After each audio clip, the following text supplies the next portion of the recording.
Revelation beyond obligation.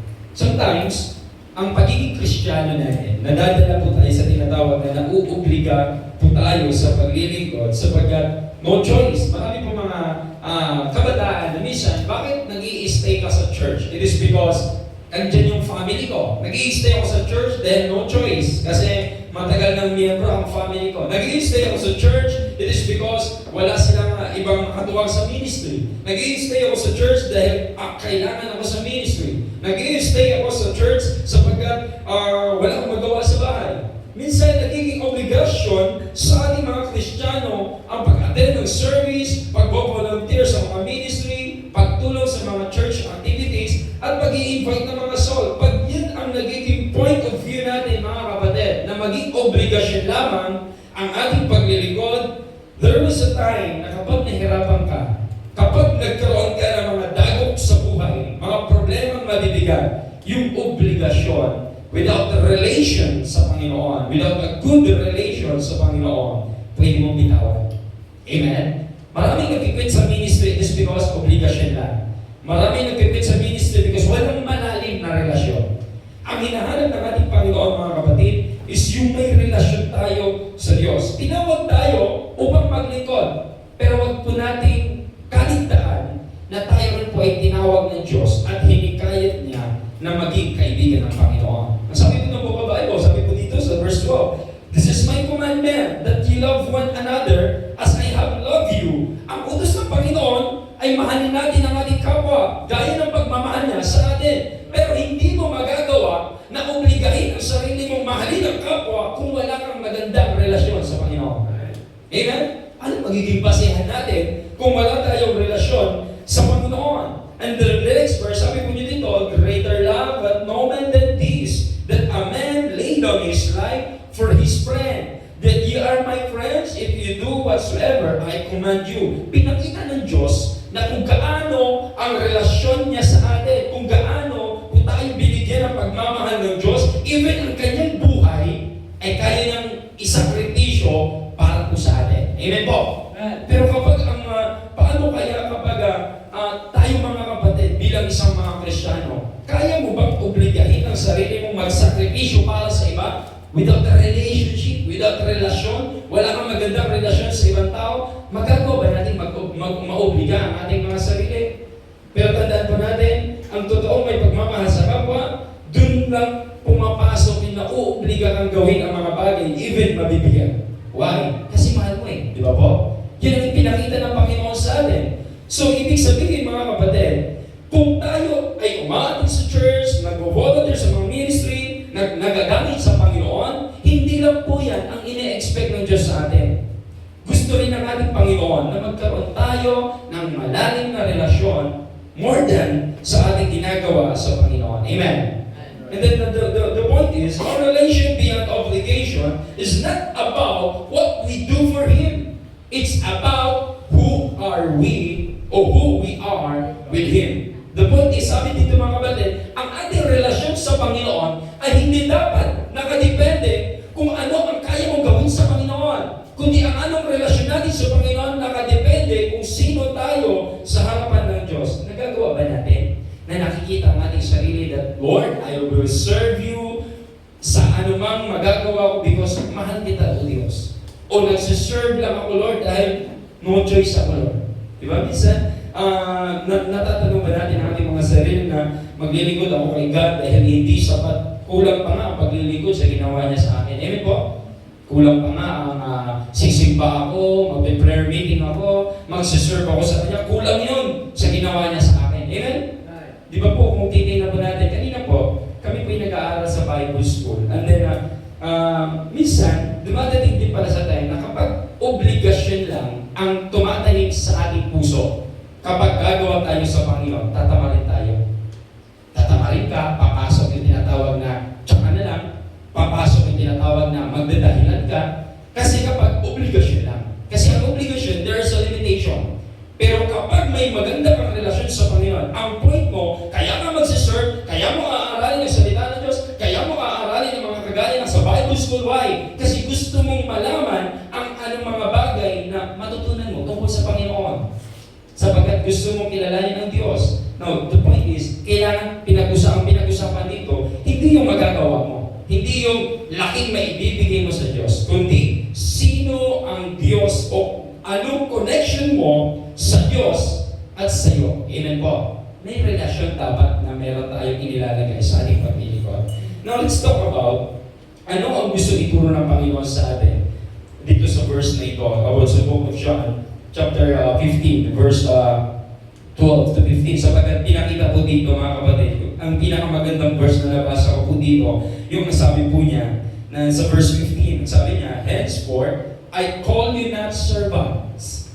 Hindi ko kayo tatawagin servants. For the servant, who knoweth not what his Lord doeth. Sapagkat kapag servant lang, ang turing ng Diyos sa atin, hindi natin alam ano mga bagay na meron ng ating Diyos. Hindi natin alam ano mga pangako ng Diyos. Hindi natin alam ano pwedeng ipamana ng Diyos. But na makikita natin, ang sabi niya dito, but I have called you friends, for all things that I have heard of my Father, I have made known unto you. Gustong ipakita ng Diyos, even yung mga bagay na natutunan niya sa Diyos Ama, even yung mga bagay o mga pangako niya na ibinigay po niya sa mga tao noon, ay until now and then, ay pwede rin natin maranasan sapagkat kinikilala tayo ng Diyos, hindi lang alipin. Amen? Hindi lang maging tagasunod niya, kundi maging kaibigan ng ating Panginoon. Amen? Isipin niyo po, gaano kahalaga sa Diyos ang relasyon kaysa sa obligasyon? Yung napako siya sa krus, yung isang tulisan o isang magnanakaw na nakapako po doon, wala namang ginawa yun sa Panginoon. Wala siyang obligasyon na nag-serve siya, wala siyang ginawang obligasyon na naglingkod siya sa Panginoon. Isa lang ginawa niya, nagkaroon na siya ng relasyon sa Panginoon. Amen? At yun ang hinahanap ng Diyos, mga kapatid. Yung relasyon natin sa Panginoon. Even na tayo po ay maraming pwede gawin sa Panginoon without a good relation sa Panginoon, pwede mong itigil, pwede mong bibitawan. Now, there are three things na pwede natin matutunan po dito. Number one, let's talk about, makikita, sabi nga po dito, our relation beyond obligation is not about what we do for Him, it's about who we are with Him. Sino ba tayo sa harapan ng Diyos? Tayo ba'y sadyang mga tagasunod lamang? O meron kang magandang relasyon sa ating Panginoon? Now, sabi po dito, number one, friendship with Jesus is proven by sacrifice. Sapagkat ang Panginoon, nagpapakita ng, pinapakilala tayo ng Panginoon as His friend, pinakitaan po tayo ng sakripisyo, na proof natin na nagsimula po siya sa pagiging Diyos, nagkatawang tao po ang ating Panginoon according sa Philippians, at not only ng klase ng, sino lang na klase ng tao, ginawa ng Panginoon at isinuot niya ang isang anyong alipin na kagaya po natin. Amen? From being God to become a servant, at ipinakita ng Diyos po sa atin na kaya po niyang makisama at makiayon po sa atin, even tayo makasalanan. Even tayo ay hindi worthy sa harapan ng Diyos. Amen? Isipin niyo po, kung babasahin niyo po ang buhay ni Jesus, sino ang madalas kasama ni Jesus? Makasalanan. Mga hindi pinapansing tao sa lipunan. Hello? Yung mga nasa tabi lang. Yung mga disabled. Yun ang mga pinipili ng Panginoon. Nakikikain siya kasama ang mga makasalanan. But then, mga kapatid, ganun ang gusto ipakita ng Panginoon sa atin. May sakripisyo. Hindi tayo kinaibigan ng Diyos nang ayaw na pinipili lang na ang comfort. Mas gumawa siya ng proof by sacrifice. Tayo mga kapatid, bilang mga Kristiyano, gaano sakripisyo o anong mga sakripisyo ang pwede natin ibigay sa Panginoon? Kung kinikilala natin siyang kaibigan natin, may mga sakripisyo ba tayong ginagawa sa Panginoon? Or naging obligasyon lang natin dahil siya yung Diyos natin sa buhay? Sometimes, ang Panginoon, kung titingnan lang ng Diyos na tayo makasalanan, hindi siya para magsakripisyo sa atin. Why? Sino ba tayo sa harapan ng Diyos? Pero tinignan niya po tayo ng kaibigan. Naglagay siya ng relasyon, naglagay siya ng dahilan upang tayo po ay sakripisyohan niya, even tayo makasalanan. In Romans 5:8, sabi niya dito, but God commended His love toward us. According sa John 15:3, makikita natin, walang hihigit pa sa pag-ibig ng Diyos na pinakita po niya sa atin bilang tayo kanyang mga kaibigan. Isipin niyo po sa Romans 5:8, but God commended His love toward us in that while we're yet sinners. Kung obligasyon lang ng Diyos na magsakripisyo siya para sa atin nang walang dahilan, abay, isang click lang, pwede sabihin niya, linis na kasalanan mo. I don't need to sacrifice myself na magbuhat ng krus, ma-reject sa marami, pero dahil may mabuti at magandang relasyon ang Panginoon na inilagay sa atin, gusto niyang ipakita na kaibigan niya tayo, willing siyang magsakripisyo. Amen? Tapos tayo mga kapatid, kung nahihirapan lang tayo, nagkaroon lang tayo ng mga matitinding problema, naiiwanan natin ang ating kaibigan. Naiiwanan natin ang ating Panginoon. Amen?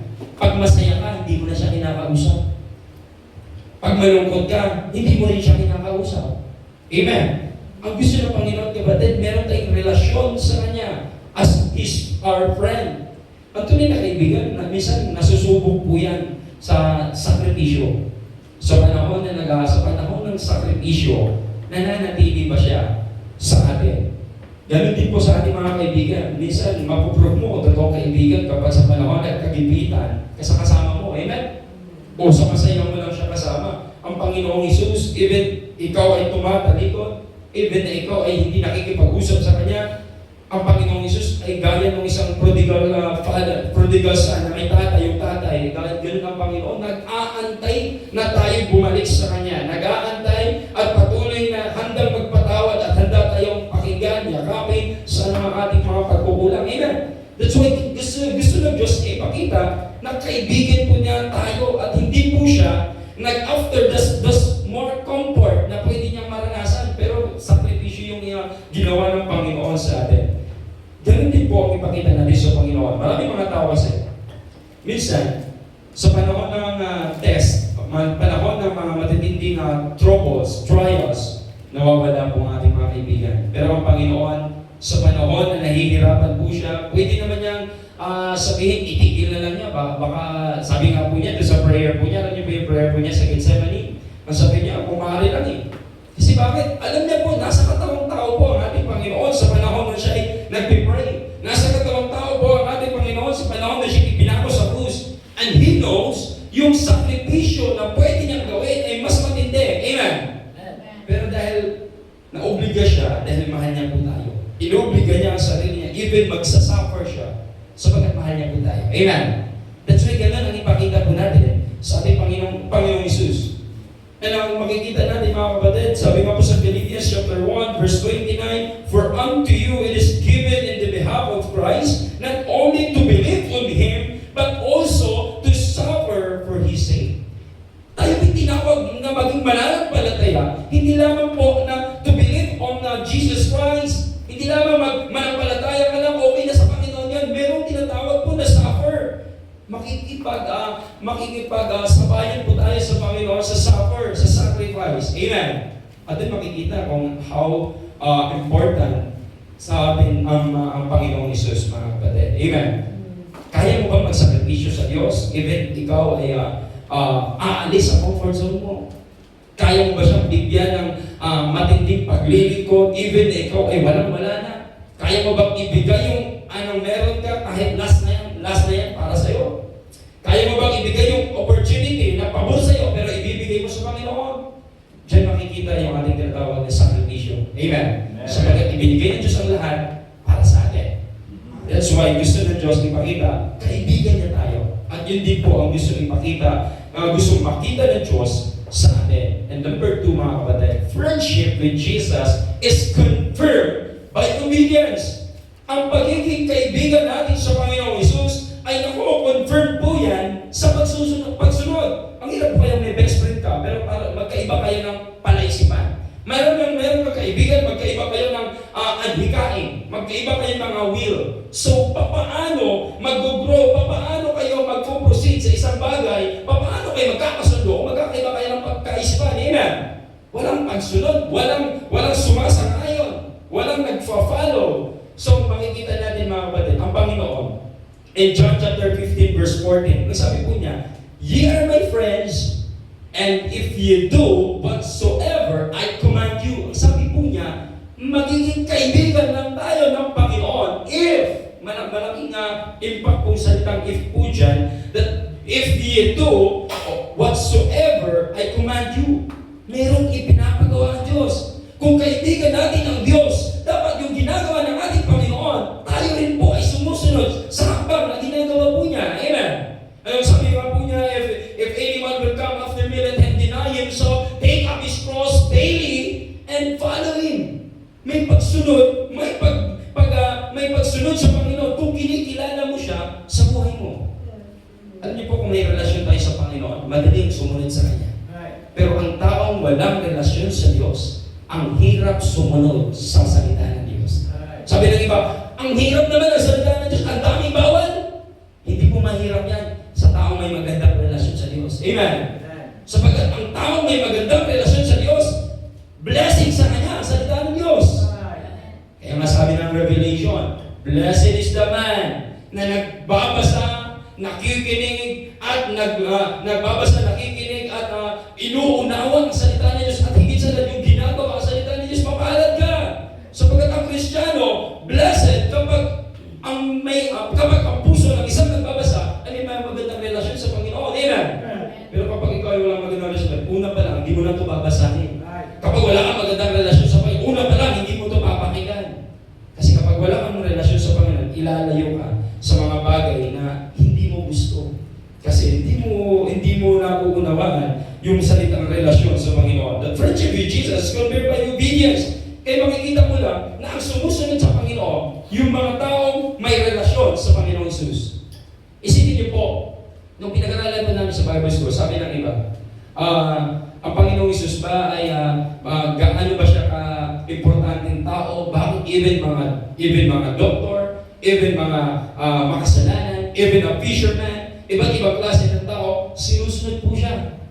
Sumusunod sa Kanya, binibitawan ang mga bagay na meron sila, and then to follow Christ. Binibitawan nila ang anumang mga businesses nila, mga bagay na tinatangkilik nila, at sumusunod sila sa Diyos. Gaano ka-importante nila, o ka-importante sa kanila, ang Panginoong Jesus? How much more sa panahon natin ngayon, mga kapatid? Ang laki na ginawa ng Panginoon sa buhay mo, sa buhay ko, nagsakripisyo siya para sa iyo, para sa akin. Wala bang rason para sumunod tayo sa Panginoon? Madaming rason. Amen? Mag-build ka muna ng relasyon sa Panginoon bago mo magawa ang mga obligasyon natin bilang isang Kristiyan. Dahil hindi mo magagawa yung obligasyon mo as you are a Christian kung wala kang relasyon sa ating Panginoon. May pagsunod. Amen? May pagsunod. Sapagkat ang sabi ng Bible in John 14:15, kung mahal natin ang Diyos, may sumusunod tayo sa Kanyang inuutos. Amen? Kaya ibig sabihin, hindi lamang din po na mahal mo lang ang Diyos sa sinasasalita. Meron din pong proof sa pagsunod sa salita ng Diyos. Amen? Now, obedience is not slavery, it is love in action. Sometimes, ganito po yan. Sabi ng iba, grabe ang masunurin ka sa asawa mo, under desire ka. Sabi niya, hindi maganda daw sa lalaki kapag masunurin sa asawa na lahat na sinasabi ng asawa, sinusunod mo. Hindi po yun under desire. Hindi rin po yun slavery. Hindi po yun na parang nagpapaalipin ka. Willing kang sumunod dahil mahal mo siya. Amen? Ang tao ginagawa natin sa Diyos, ganito Lord, bigyan mo ako nito. Lord, bigyan mo ako nun. Lord, bigyan mo ka niyan. Lord, sumunod ka sa gusto ko. Lord, ito yung gusto ko, bigay mo. Ginagawa natin alipin ang Panginoon. Sapagkat ang katotohanan, mga kapatid, dapat ang Diyos ang sinusunod mo, hindi ikaw ang sinusunod ng Diyos. Amen? Sapagkat kung mahal mo ang Diyos, marunong tayo sumunod sa pinag-uutos po ng Diyos sa buhay mo natin. Amen? Kahit po ang Panginoon, sabi ko nga po, kahit po ang Panginoon, pinakita po niya sa katawang bilang isang tao, lahat ng bagay na pwede natin maging gagayahin o magiging basihan bilang sa Kristiyano. Amen? Nagawa po niyang magpatawad sa katawang tao. Nagawa po niyang ma-reject sa katawan ng tao. Nagawa po niyang kumain. Nagawa po niyang maghanap buhay. Nagawa din po niyang magturo. Nagawa po niyang lahat ng bagay na pwede mong gawin as you are a human, nagawa ng ating Panginoon. Amen? Ang hindi lang ginawa ng Panginoon, magkasala. Amen? Magkasala. At ang gusto po ng Panginoon sa atin, walang rason para hindi po tayo magkaroon ng magandang relasyon sa Diyos. Walang rason na na hindi ka susunod sa Diyos. Why? Ginawa na niya lahat, maging basihan mo para meron kang susundan. Amen? Jesus is a good example para sa pagiging isang good example sa pagiging isang Kristiyano. True friendship, submit. Natututo tayo mag-submit, not insist. Kung kinikilala mo ang Panginoon na kaibigan mo, yung pagsunod mo, natututo kang mag-submit. Hindi yung lagi mong nire-reject, ini-insist. Amen. Kasi ang Panginoon, even alam niyang mahihirapan siya sa krus ng Kalbaryo, nung nagpapray siya, sabi niya kay God, sabi niya sa Ama, kung maaari lang, let this cup pass from me. Isipin niyo po, yung word na let this cup pass from me is full of suffer, full of, pwede niyang ikalungkot po yun. Pero ang the end of the verse, meron po siyang inilagay, but thy will be done. Ibig sabihin, mga kapatid, merong pagsabit. Ang gusto ng Panginoon sa atin, if you kinikilala mo ang Diyos as your friend, matututo kang magpasakop sa Panginoon. Amen. Matututo kang magpasakop. Obedience is choosing God's will over comfort. Ang pagsunod sa Panginoon, ito yung decision na, Lord, I will serve you more than anything. Lord, I will serve you kahit meron pa mga pagsubok. Lord, maglilingkod ako kahit kapos na ako. Amen. Kahit ano bang mangyari sa akin, Lord, I will serve. Hindi ko bibitawan ang ministry. Hindi ako mawawala sa inyo kahit iwanan pa ako ng marami. Amen. Kasi sapagkat ang Panginoon, kung wala siyang magandang relasyon sa atin, hindi siya nag-build ng magandang ehemplo sa atin, iniwanan na po siya ng mga disipulo nung siya ay nag-suffer. Pero hindi po siya tumigil sa will po niya at sa plano ng Diyos sa kanya. Why? Para po yun sa atin. Amen. Love produces obedience. Ang pagmamahal po na inilalagay mo sa Diyos, nakakapag-produce po ito ng pagsunod. At yun po ang pinakamaganda na gustong i-build ng Diyos sa atin, na tayo maglilingkod, not only maobliga ka lang, dahil obligasyon mo lang, dahil responsibility mo lang, dahil duties mo lang yan, gusto ng Diyos, lagyan natin ang relasyon. Amen. Merong magandang relasyon. Dahil alam niyo po, magkakaibigan, minsan, ang magkakaibigan, nagsasaulian ng kandila. Ang nagsasaulian ng kandila, like, nasaan na po yan? Salita lang yan. Pero yung puso ko na meron pong nainta or natatak mula ng kanilang nagkakaibigan, hindi po yung malilimutan. Amen. Hindi po yung mawawala. Yun nga lang, may gap. Why? Nagkakaroon ng problema. Pero pag may pagmamahal ka sa Diyos, hindi mahirap ang pagsunod sa Panginoon. Amen. Mas madaling sumunod kapag tinuruan mo ang sarili mo na mahalin ang Diyos. Amen. Do you love God? Hindi mahirap para tanggihan ang gusto ng Panginoon sa atin. Amen. Do you love God? Gustuhin mo ang will ng Panginoon mangyari sa buhay mo. Kasi ang mga taong ayaw gustuhin ang gusto ng Panginoon sa atin, ayaw sumunod sa gusto ng Panginoon, sa plano ng Diyos, ito yung mga taong walang puwang ng Diyos sa kanila. Amen. Ito yung mga taong walang magandang relasyon sa ating Panginoon. The number 3, friendship with Jesus is personal, not just positional. Bakit po? Ang pagiging kaibigan po natin sa Panginoon is personal po ito. Hindi po niya sinasabi na ang kaibigan lang ng Diyos dito ay yung mga pastor. Ang kaibigan lang ng Diyos dito, sabi niya, you're my friends, ito lang yung mga may ginagawa sa ministry. Ang sabi po niya dito, mga kapatid, magiging kaibigan ka ng Diyos personally kung ikaw personally din po ay sumusunod sa kalooban ng Panginoon. Amen. If you do the commandment of Jesus Christ, meron kang magandang relasyon or personal relationship sa Panginoon at magiging kaibigan ka ng Diyos kung ikaw mismo mayroon kang ginagawa ng pagsunod sa Panginoon, not just positional, mga kapatid. Ganito po yan. Maraming mga tao, minsan, nagagawa na natin ang ating ministry because nilagyan tayo ng position, nilagyan tayo ng authority. Minsan kapag inalis ka sa position, inalis ka sa authority, kaya mo pa ba maglingkod? Hello? Maraming mga sundalo nagsasakripisyo ng buhay, makikipagpakan, makikipagbarilan, talagang ipagtatanggol ang bayan nung sila ay naka-uniforme ng sundalo. Pero sila ay wala na sa posisyon, kaya pa ba nilang magsakripisyo? Yun ang gusto kong iparating sa atin ng Panginoon. Ang Panginoon, from being ang position niya is being God as a greater than all things, pero nagkatawang tao as being a servant, ibinaba ng Diyos ang kanyang posisyon as being God para po pumantay sa kagaya po natin, para maabot po tayo, mga kapatid. Amen.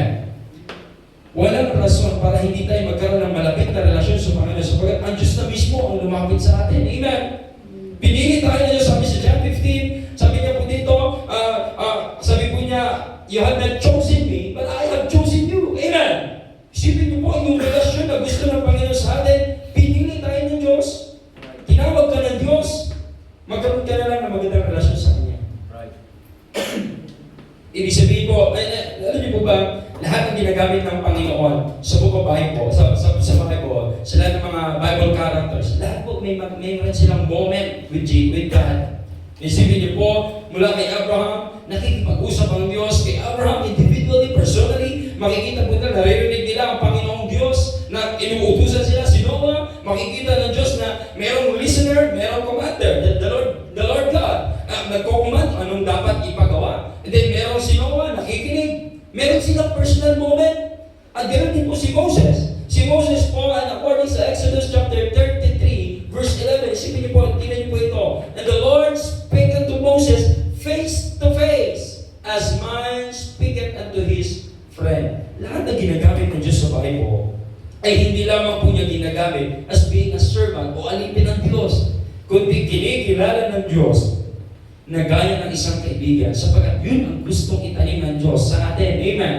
Na maglilingkod ka, hindi lamang dahil ikaw ay sunsunuran ng Diyos, kundi maglilingkod ka sa Kanya, mamahalin mo siya, hindi mo siya para iiwan ng basta-basta. Bakit? Kaibigan mo siya. At alam niyo po ba, bakit gusto ng Panginoon na ituring natin siyang be God as a friend? Why? Sapagkat ang daling kausapin ang kaibigan kaysa sa ibang tao. Minsan nga, kapag may problema ka, hindi ka nalapit sa pamilya mo. Kanino ka nakikipag-usap? Kaibigan. Di ba po? Pag meron kang gustong susumbungan, ang unang sinusumbungan mo, sa halip ng magulang, kaibigan. At ang gusto ng Panginoon, gawin natin kaibigan ng Panginoon. Amen. Na masusumbungan mo, makakausap mo, mahihingian mo ng tulong, sapagkat ang Panginoon, itinuturing na tayong kaibigan at hindi lamang po alipin. Amen. Ang servant po, sumusunod lang yan sa utos dahil may sweldo. Nauobligang magtrabaho because may sweldo. Gano'n ang servant. Pero ang kaibigan, hindi niya maghahanap ng kapalit. Why? Kaya niya mag-sacrifice, kaya niya mag-commit without anything na pwede maging kapalit. Yun ang nais po ng Panginoon. Marami kasi mga Kristyano, nung hindi ka na binibless, tumitigil ka na. Nung hindi ka na ina-answer prayer, tumigil ka sa prayer. Nung hindi ka na binibless sa pamilya mo, sa halip na blessing, curse na nangyayari, hindi ka na nagpapatuloy. Amen? The more na nahihirapan ka, lalong lumalayo ka sa Diyos. Ang Diyos, mga kapatid, sometimes, nilalet niya yung mga problema na yan para matuto kang tumawag sa Kanya. Matuto kang, nilalet niyang maubusan ka para matuto kang humingi sa Kanya. Amen? Kaya sinabi niya, anak, matuto kang pumato at ikay pagbubuksan. Amen? Humingi at ikay pagbibigyan. Humanap at ikay makakasumpong. That's the point na hanapin natin at lapitan natin ang ating kaibigan, and that's the Lord Jesus Christ. Amen? Makikita natin, mga kapatid, a strong relationship is much better than great responsibilities. Maraming mga pamilya, nag-asawa, na mabilis mag-asawa, pumasok sa isang relationship, sweet moment, kaya sila nanatili. Dumating ang problema, nagkaroon ng tinatawag na hiwalayan. Why? Ayaw lang akuin ang mga responsibility because wala nang magandang relasyon. Nangyayari, binibitawan ang mga responsibilidad. Bakit? Wala nang magandang relasyon sa Diyos. Ang dali sa tao, bitawan ang isang mabigat na responsibilidad pag walang magandang relasyon. Amen? Pero kapag ang tao, unang bitin ay relasyon, kahit lagyan mo ba ng responsibilities o hindi mo man lagyan, natututong gumawa, natututong magkaroon ng responsibilities, kaya buhatin, ito'y mahirap kapag may magandang relasyon sa atin. Amen? May magandang relasyon sa iyo, may magandang relasyon sa Panginoon.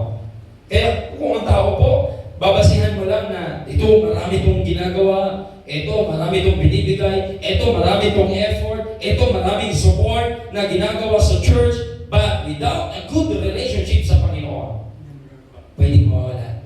Pwedeng biglang mawala. Amen? Pwedeng ngayon lang yan at sa susunod hindi na magagawa.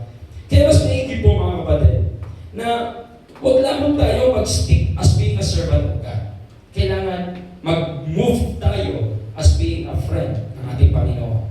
Nasahin po natin na maging kaibigan po ng ating Panginoon. Amen.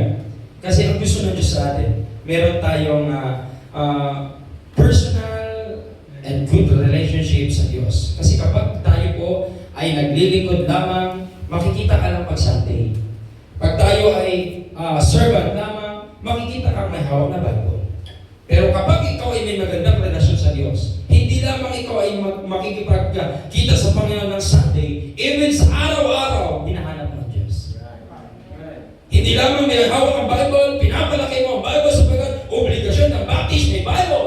Pero kung totoo Kristiyano, even may Bible o wala, nagsisikap na magkaroon ng Bible. Why? Salita ko ng Diyos eh. Gusto kong mabuild ang relasyon ko sa Panginoon. Amen! Ito, mas marami po ngayon. Maganda cellphone, pero wala Bible. Ang kapal-kapal na cellphone, ang nipis ng Bible. At ang matindi, may Bible, pero malinis. Kaya minsan, anong relasyon ang binibuild natin sa Panginoon?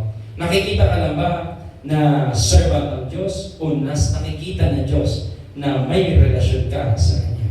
Amen? Ang tao kasi ganito, ginagalingan sa paglilingkod para makita ng maraming tao na ako ay responsibilidad, ako ay maraming obligasyon sa church, ako ay makita nilang Kristiyano sapagkat maraming obligasyon. Pero ang hinahanap ng Diyos, hindi yung effort mo, hindi yung magagawa mo, kundi ang hinahanap ng Diyos, kamusta relasyon mo sa Kanya? Amen? We are not after to please men. Hindi tayo nag-after sa mga palakpak ng tao, hindi tayo nag-after sa papuri ng tao, kundi ang after natin mga kapatid, makapag-build ka ng magandang relasyon sa Diyos. Amen. Abalang-abala tayo sa maraming effort na pwede natin gawin sa Diyos. Pero kamusta ang personal devotion mo sa Diyos? Kamusta ang personal prayer time mo sa Diyos? Amen? Nabibuild mo ba ang relasyon mo sa Diyos? Ang tao ganito po. Nauobligang gawin ang mali. Even na hindi kalooban ng Diyos. Why? Kasi ayaw niya masira yung relasyon sa tao. Pero ang Panginoon, ang gusto ng Diyos, even na masira man ang relasyon mo sa kapwa mo dahil sa pagtanggi mo sa isang maling bagay, ang importante iniingatan mo yung relasyon mo sa Diyos. Amen? Tayo po sa mundong ito ay, sabi nga po, tayo po ay nadaan na sa mundong ito, hindi po tayo taga rito. Amen? Huwag tayong mag-focus. Sabi ko sa Colossians, set your affections on things above and not on things on earth. Amen? Huwag mong nasain yung kayamanan. Huwag mong nasain yung maraming kaibigan kung mawawala naman ang relasyon mo sa Diyos. Nasain po natin na may magandang relasyon. Even pangit ang relasyon mo sa tingin ng tao dahil tinanggihan mo ang kasalanan, tinanggihan mo ang mali, nag-stick ka sa tama, okay lang yun. Amen? Importante, may magandang relasyon ka sa Diyos. Lastly po, share ko lang sa inyo, nung binasa po namin yung sa Bible School kanina, ginara po namin. Ang galing ng Panginoon. Alam niyo po ba, sa New Kingdom or the New Heaven and Earth na gagawin ng Panginoon, yung 12 disciples, ay inilagyan po niya ng sariling position sa langit. Meron pong inilaan siya para sa 12 disciples. Meron din po siya inilagay na parang award para sa 12 tribes na meron ng Panginoon. Isipin niyo po, kapag meron ka palang relasyon sa Panginoon, even yung mga nasa Old Testament at yung mga nasa New Testament, pagdating sa langit, hindi na po pinabayaan ng Diyos. Merong pagkakakilanlan na inilagay ang Panginoon sa kanila. Kaya po tayo mga kapatid, ang gusto ng Panginoon sa atin, naalala niyo po yung nagbinigyan ng talents ng Diyos, 5, 2, and 1. Hindi naman pinupuri ng Diyos yung marami dahil marami po siyang na-building or marami siyang na-invest. Hindi rin po niya pinuri yung dalawa dahil na-doble. Kundi, pinuri po niya ang parehong 2 at 5. Why? Kasi sila, yung ibinigay sa kanila, pinag-iingatan nila at iniingatan nila, huwag magalit sa kanila ang nagbigay, hindi masira yung relasyon sa kanila nung nagbigay, at gusto nilang ipakita na nung pagkakatiwalaan sila. Amen? Even naman dun sa isa, ay walang ginawa talaga, at ano sabi niya? Ito kaya ako hindi ko in-invest, hindi ko pinalago. Bakit? Kasi aani ka na lang sa isang bagay na hindi mo naman pinaghihirapan. Walang relasyon sa Diyos. Amen? Ang tinitingnan ng Diyos, yung relasyon. Kaya ano sabi niya dun sa 5? Thou good and faithful servant. And then the next one, sabi din po niya, thou good and faithful servant. Walang pinagkaiba. May pagkakaiba lang, dun sa walang relasyon sa Diyos. Kamusta po ang ating relasyon sa Panginoon? Tayo ba ay tinuturing natin siyang kaibigan? Nakikita ba sa ating sakripisyo? Tinuturing natin siyang kaibigan? Nakikita ba sa ating pagsunod? O tinuturing natin siyang kaibigan, nakikita ba? In not only position, but personal na relasyon sa Panginoon. Kamusta po ang paglilingkod natin sa Diyos? Kamusta po ang ating relasyon sa Panginoon? Even ba, nakapag sabi ng Bible, anong magpapahiwalay sa iyo sa pag-ibig ng Ama? Makakaranas ka lang ng mabibigat na mga suliranin, titigil ka ba sa paglilingkod? Naglilingkod ka lang dahil naobliga ka? Nagsiserve ka sa ministry dahil walang choice? Naglilingkod ka dahil ikaw lang ang kaya gumawa nun? O naglilingkod ka sa Diyos dahil binibuild mo ang magandang relasyon sa Kanya? Amen? Relation is much better than obligation. And the relationship is beyond obligation. Ang hinahanap ng Diyos, hindi yung effort mo, kundi ang hinahanap ng Diyos, paano mo pinapahalagahan ang effort niya. Amen? Tayo